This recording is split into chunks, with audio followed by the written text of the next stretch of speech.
Meus irmãos, minhas irmãs, saudações em Cristo Jesus. Eu quero falar-lhes nesse instante sobre o tema: as atividades das igrejas são mais que essenciais. Meus irmãos, a cultura deste mundo idolatra a depravação, glorifica a perversão.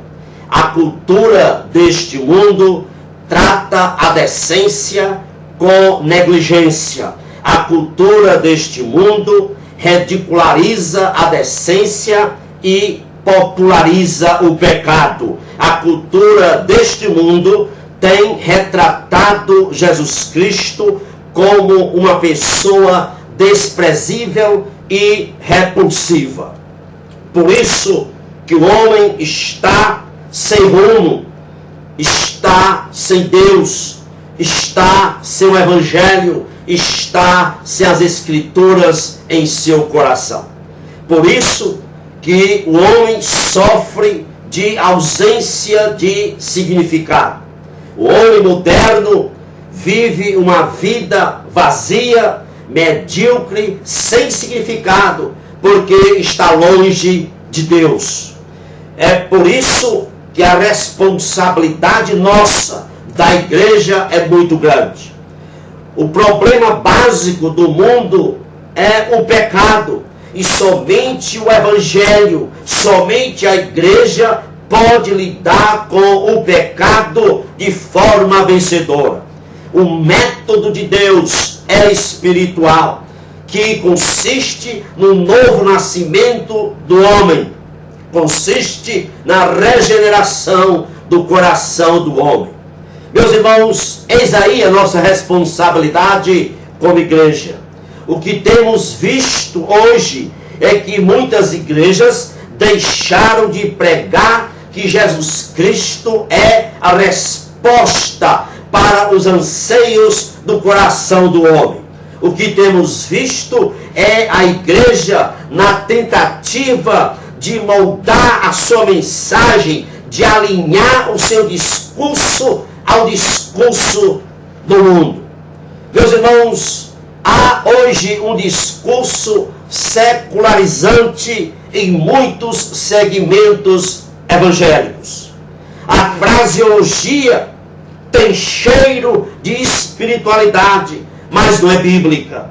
O grito da igreja, ao invés de ser salvemos os pecadores, tem sido salvemos o planeta de uma catástrofe ecológica, salvemos a política, salvemos as leis e as reformas governamentais. Escute bem, meu amado irmão, qualquer um pode pregar para salvar a política, qualquer um pode pregar para salvar o planeta de uma catástrofe ecológica, qualquer um pode pregar para salvar as leis e as regulamentações de um país, mas para salvar pecadores, somente a igreja tem esse poder de pregar. A igreja, ela encontra poder e autoridade quando ela se separa das fraseologias e das ideologias deste mundo. Nosso maior recurso, o maior recurso da igreja é a mensagem da cruz e a oração. Nós, igreja, temos a maior arma do mundo, é a mensagem da cruz e a oração. E, portanto, não podemos trocá-las por discursos e fraseologias deste mundo, deste século. Não podemos trocar essas duas armas, a mensagem da cruz e a oração, por discursos sociológicos, antropológicos, filosóficos e psicológicos falidos. Escute bem, não precisamos de crentes humanistas, precisamos de crentes em Cristo. Muitas igrejas casaram-se com as ideologias e as fraseologias humanistas. Por isso, perderam o poder e a autoridade do céu. A igreja, ela tem que olhar o mundo como quem olha um binóculo ao contrário. Ou seja, ela tem que ver o mundo à distância, muito à distância dela. A igreja, ela tem que se concentrar naquilo que é de valor eterno e não naquilo que é de valor passageiro, efêmero. Quando Paulo visitou Atenas, o centro cultural daquela época, Paulo foi impelido pelo Espírito Santo a propalar as excelências daquele que o havia tirado da escuridão para a sua maravilhosa luz. Essa tem que ser a missão da igreja. Essa tem que ser a preocupação da igreja, propalar as excelências daquele que tira o homem da escuridão e o leva para a sua maravilhosa luz. Meus amados irmãos, a igreja não pode jamais navegar pelas areias movediças das opiniões de homens ímpios. Deus não pode ser substituído pelo humanismo. Por quê? Porque o homem não é mestre do seu destino e nem é o capitão da sua própria alma.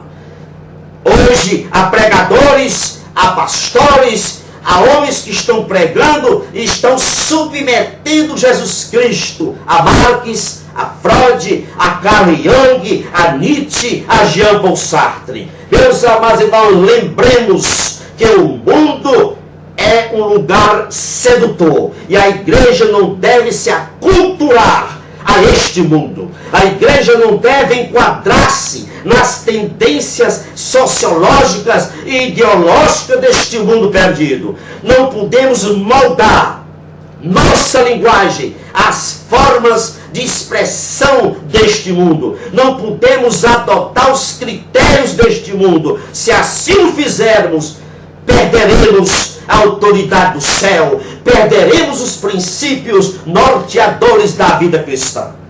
Escute bem, meu amado irmão, minha irmã que está me ouvindo. O abandono da Bíblia como formador da nossa opinião e conduta e a subordinação dos conceitos bíblicos ao pensamento secular tira a autoridade da igreja, esclerosa a igreja e a deixa sem ter o que dizer ao mundo.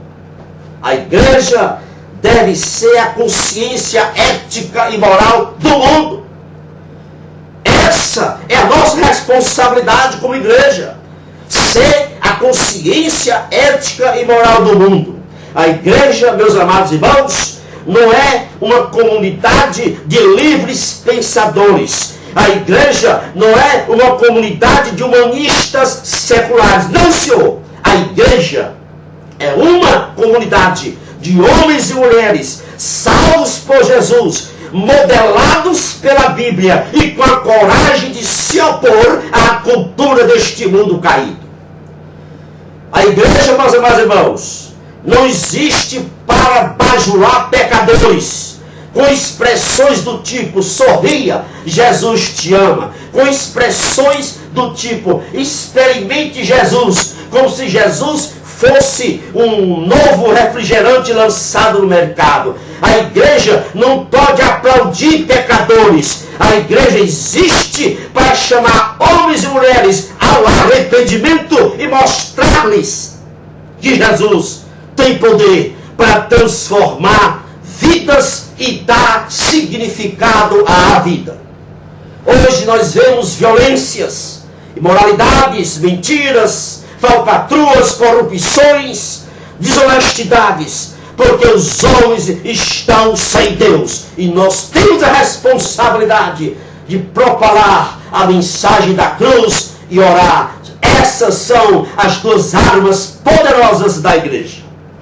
A igreja, ela deve deixar com urgência. Escute bem, pastor que está me ouvindo. A igreja tem que deixar com urgência o discurso do mundo, a cultura do mundo e a adulação aos pecadores. A igreja é urgente, ela tem que deixar a mensagem alienante que ela tem pregada e tem que deixar o alarido que está fazendo aos homens perdidos.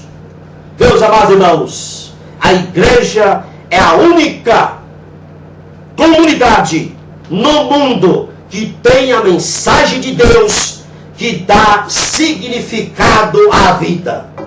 Por isso que a atividade da igreja é única e é mais que essencial para a sociedade, para este mundo. Que Deus vos abençoe rica e abundantemente. É o meu desejo para você e toda a sua família. Meus irmãos, oremos e proclamemos a mensagem da cruz para os mais pobres, para o mendigo e para as autoridades que estão com cargos neste país, porque precisam se converter. Caso contrário, irão para o inferno. E a nossa responsabilidade é tremenda, é grande. Louvado seja o nome do nosso Deus Todo-Poderoso. Amém e amém.